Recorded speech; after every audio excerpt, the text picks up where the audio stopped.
路过，不要错过！哎，太玄诀，地阶高级功法，竟是木火双重属性，多谢药老前辈，就由我来亲自培养吧。 Woi yo, balik lagi sama ketua sekte. Siapa lagi kalau bukan Abang Frengzunze ya kan? Semoga teman-teman semua tetap semangat dan sehat walafiat kayak Abang Freng yang terus semangat menghibur kalian setiap harinya ya guys ya. Nah, di video kali ini kita bakalan ngelanjutin lagi pembahasan alur cerita Donggua Baltruk The Heaven episode 161 ya guys ya. Tapi sebelum masuk ke alur ceritanya, kita rekap dulu sedikit aja episode sebelumnya. Meskipun kredibilitasnya sebagai ketua aliansian sempat diragukan oleh Wu Zhen dan Liu Chang, serta dianggap hanya omong kosong bisa memurnikan pil tingkat 8, namun jelas, King Xiaoyan langsung membungkam anggapan kedua bebeduk tersebut. Bahkan mampu dengan mudah memurnikan pil tingkat 8 dengan 5 warna.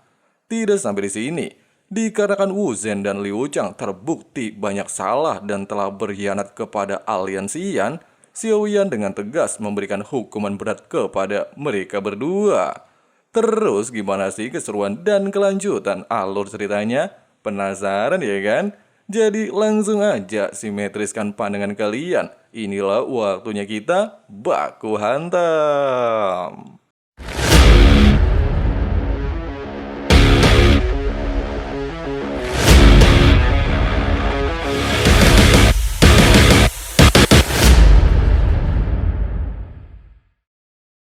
Nah, sebelum masuk benar-benar ke alur ceritanya, ada sedikit penjelasan dari Abang Freng ya guys ya.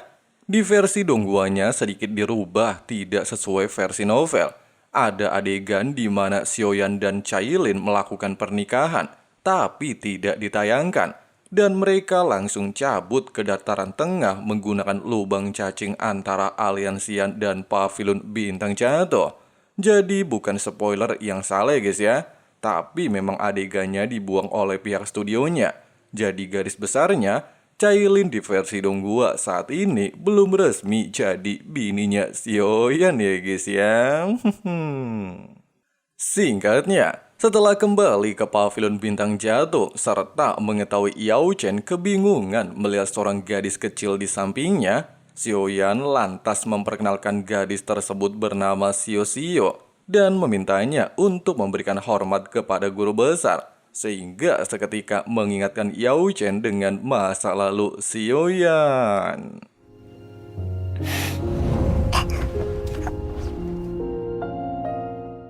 Melihat ada seekor kupu-kupu bermain dengan Xiao Xiao, membuat Yao Chen langsung mengetahui gadis tersebut memiliki atribut kayu dan memiliki potensi menjadi seorang alkemis.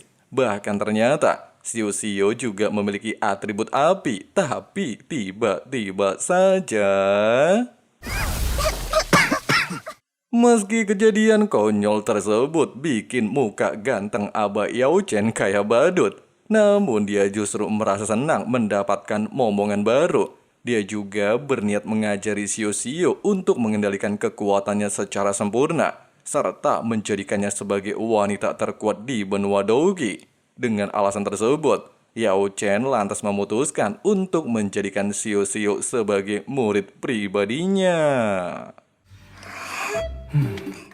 Malam harinya, setelah mendengarkan kabar Aula Jiwa mengirim 2 Tianzun untuk menyerang aliansian, Yao Chen langsung menarik kesimpulan, Aula Jiwa pastilah benar-benar ingin menguasai aliansian.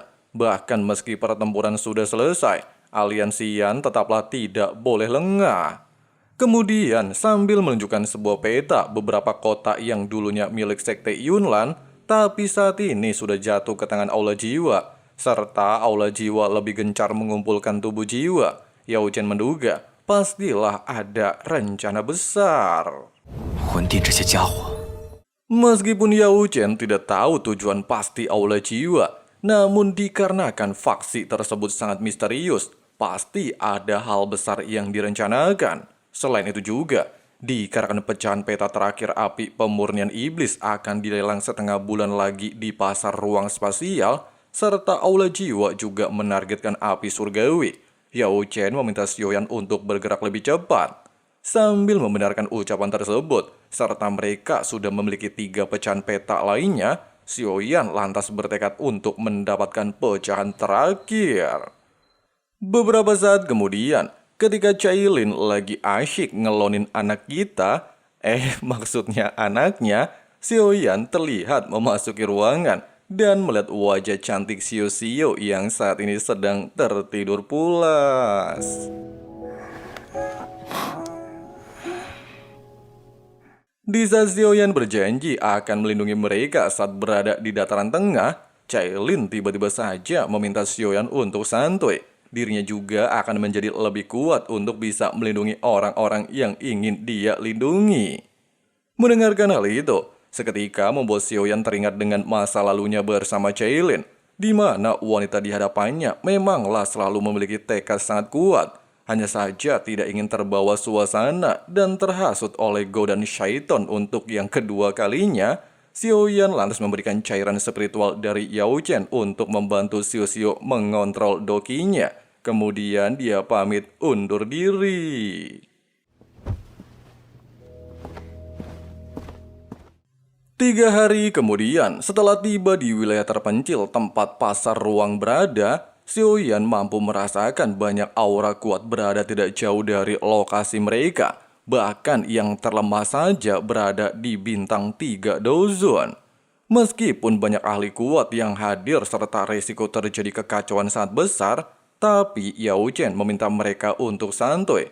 Ruang spasial merupakan pelelangan paling tinggi di benua Doki, diselenggarakan dan dijaga ketat oleh Sekte Langkah Bumi, Sekte Magis, dan Sekte Gunung Harta, sehingga sangat jarang terjadi kekacauan.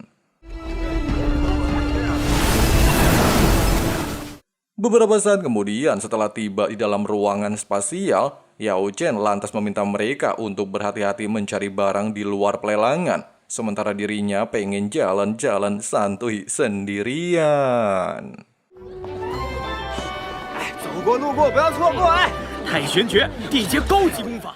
Setelah berputar-putar sebentar, Cailin terlihat tertarik dengan sebuah batu 7 warna, sehingga Xiaoyan segera menawar berapa harga batu tersebut. Menyadari penampilan pembeli bukan seperti orang biasa, si bapak lantas memberikan harga tinggi pil tingkat 8 dengan 3 warna. Namun bukannya keberatan, Xiaoyan dengan santuy membayar harta tersebut, sehingga membuat si penjual langsung kalang kabut dan beranggapan kalau batu yang dia jual pastilah spesial. Waduh, tukang jualan masa nggak tahu barang yang dijual ya guys ya. 还有这个，莫非那石头还有其他妙用？明明只是七彩原石。 Setibanya di tempat sepi, Cailin menjelaskan, batu 7 warna terlahir di tempat piton langit 7 warna koit. Bahkan diketahui juga, piton 7 puncak ternyata memiliki 9 warna, sehingga bisa menghasilkan batu 8 atau 9 warna, serta hanya bisa diketahui dengan meneteskan darah dari piton langit 7 warna. Ya, meskipun pada akhirnya hanya ada 8 warna setelah melakukan pemeriksaan, namun Cailin tidaklah berkecil hati. Pasalnya batu tersebut sudah sangat berguna baginya di masa depan. Beberapa saat kemudian, setelah Yao Chen menunjukkan surat undangan mengikuti pelelangan dan diperbolehkan masuk oleh 2 penjaga tingkat dozun bintang 6, mereka langsung disambut oleh sebuah ruangan khusus yang katanya bisa meredam keberadaan mereka dari tamu undangan lainnya.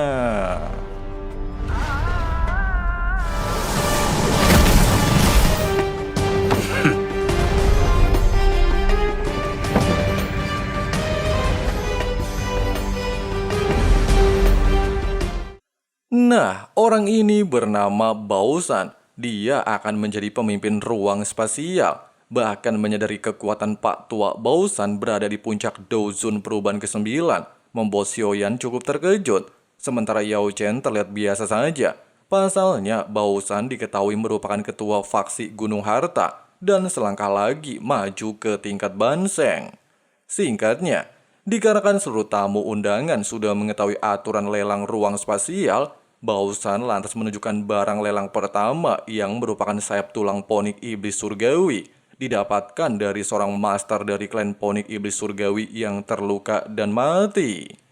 Tepat ketika Xiaoyan terkejut, sayap tulang ponik yang seringkali membuatnya dalam masalah besar justru dilelang, serta menunjukkan betapa hebatnya pasar ruang spasial. Satu persatu tamu telah mulai melakukan penawaran dengan pil kelas 6.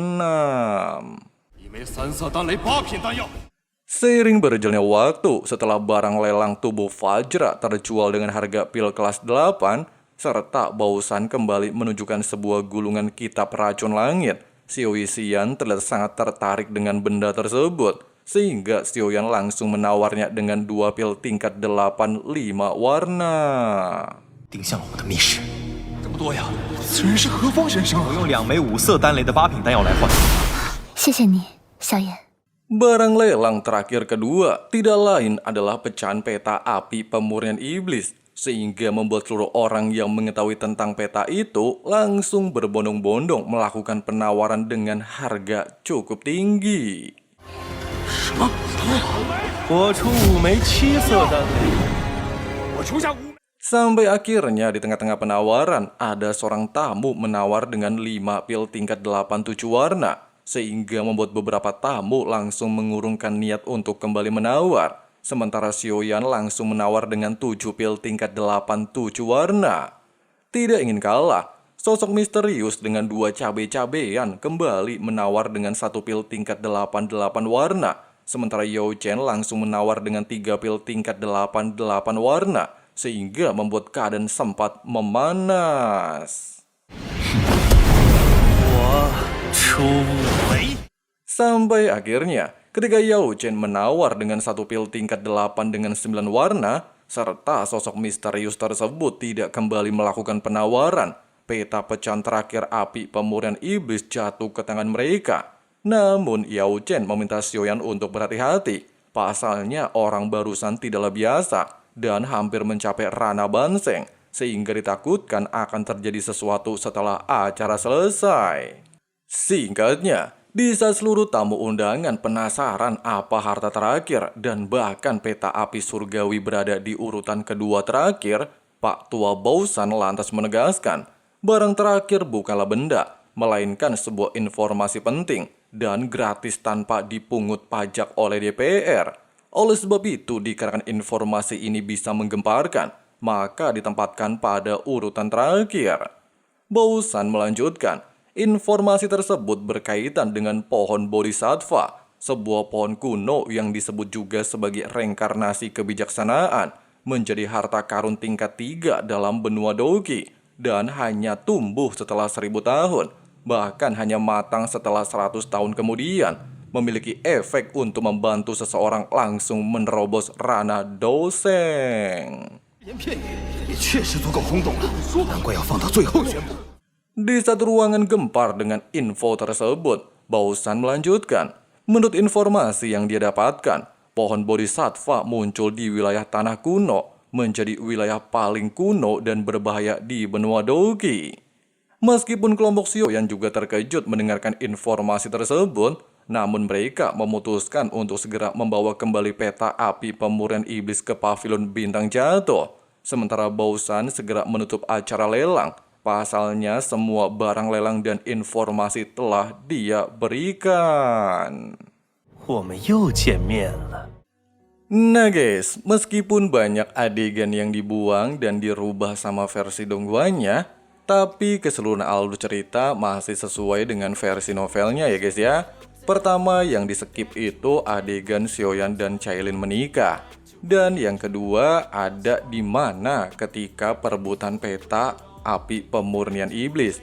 Seharusnya sosok misterius yang dapat. Kemudian Xiaoyan dan Yao Chen yang merebutnya dari tangan sosok misterius tersebut. Tapi di versi dongguannya dibalik ya guys ya. Di mana Xiaoyan dan Yao Chen yang mendapatkan peta. Sedangkan nanti bakalan direbut sama sosok misterius. Dan adegan baku hantamnya bakalan tayang di episode 162. Kalau kalian masih penasaran sama kelanjutannya, Mimin udah bikinin spoilernya di daftar playlist ya guys ya. Tapi judulnya episode 161. Soalnya adegan kawinnya kan di skip, jadi spoilernya agak kecepatan ya guys ya. Oke lah, makasih banyak buat teman-teman yang udah nonton sampai habis. Di sini Abang Frank, si ketua sekte, undur diri dulu. See you and bye. Bye. I wanna drive away so I can be so far from it. I wanna find a place where no one breaks their promises. Or maybe drown myself in something that is bottomless. Take me back to a place where I felt at home. Take me back to a day when we weren't alone. Take me back to an age when the world felt small. Way back before we blew it all. Take me back to a place where I felt at home. Take me back to a day when we weren't alone. Take me back to an age when the world felt small.